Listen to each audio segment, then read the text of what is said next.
Miei prodi camminatori, oggi scopriremo ciò che di bello e di brutto si nasconde dietro le tre cime di Lavaredo.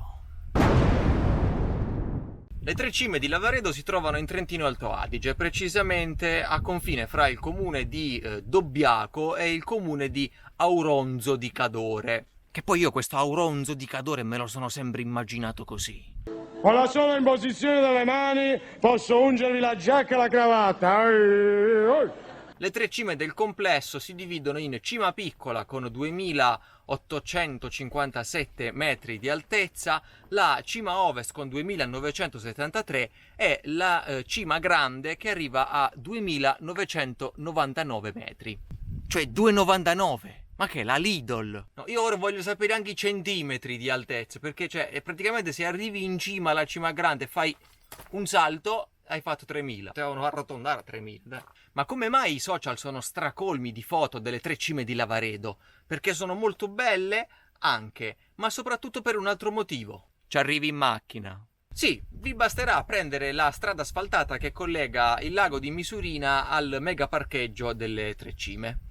Prima di partire però dovete sapere che questa strada è bloccata da un casello. Sì, come quella autostradale, dove per lasciarvi passare vi chiederanno la esigua cifra di 30 euro. 30 euro per parcheggiare e non vi lavano neanche la macchina. Ho chiesto personalmente come mai la cifra fosse così alta, ma per curiosità, cioè qual era la motivazione, e mi hanno risposto per curare la viabilità. Ehi, ma è del mestiere questo, no? Beh, sì. 30 euro per centinaia di visitatori ogni giorno, per buona parte dell'anno. Beh, a quest'ora dovrebbero avere i guardrail placcati in oro praticamente.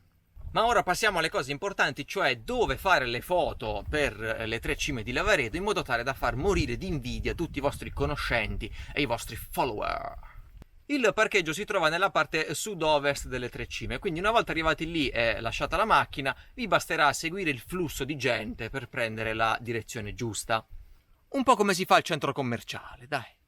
È totalmente inutile che iniziate a scattare foto su questo versante perché abbiamo prospettive migliori e soprattutto non dovrete fare lo slalom fra le teste di quelli che vi passano davanti. Ricordate che siamo già al di sopra dei 2000 metri, quindi se beccate una giornata nuvolosa o con molta foschia potreste beccarvi questo tipo di panorama.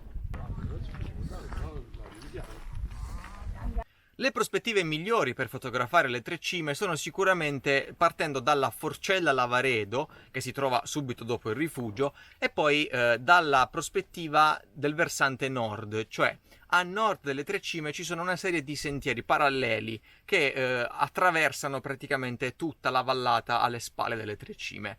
Da quei punti vi sembrerà di essere praticamente da soli alle tre cime perché l'affluenza è molto più bassa rispetto al versante da cui arrivate, semplicemente perché quei tipi di sentieri hanno già scremato quelli che sono arrivati lì in infradito. Divertitevi nel fare la classica foto in cui guardate le tre cime zaino in spalla facendo finta di essere arrivati lì con un'escursione. Ideate pose stravaganti con cui contemplare il panorama. Date sfogo alla vostra fantasia da fotomodelli e se per caso avete un costume bikini dentro lo zaino, vi consiglio di prendere spunto da questa meravigliosa influencer. Se invece vorrete fare la famosissima foto dal buco nella roccia in cui vi si vede a voi e alle tre cime di Lavaredo, dovrete scalare il Monte Paterno. Questo monte ha una prima parte accessibile a tutti, un po' ripida ma accessibile a tutti. La seconda parte invece è una via ferrata, quindi se non avete imbrago, caschetto o dimestichezza con le vie ferrate, lasciate perdere la foto. Al massimo prendete questa qui e fateci Photoshop.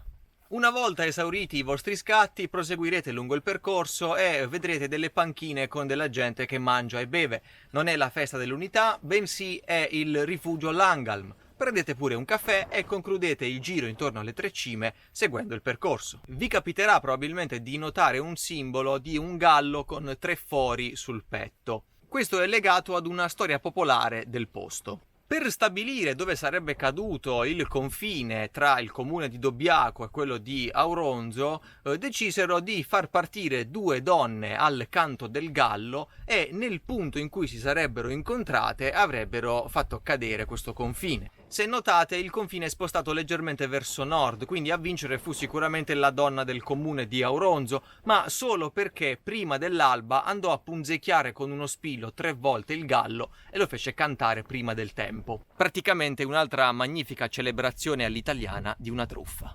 Iscrivetevi al canale, commentate pure qui sotto per insultarmi e ci vediamo alla prossima guida.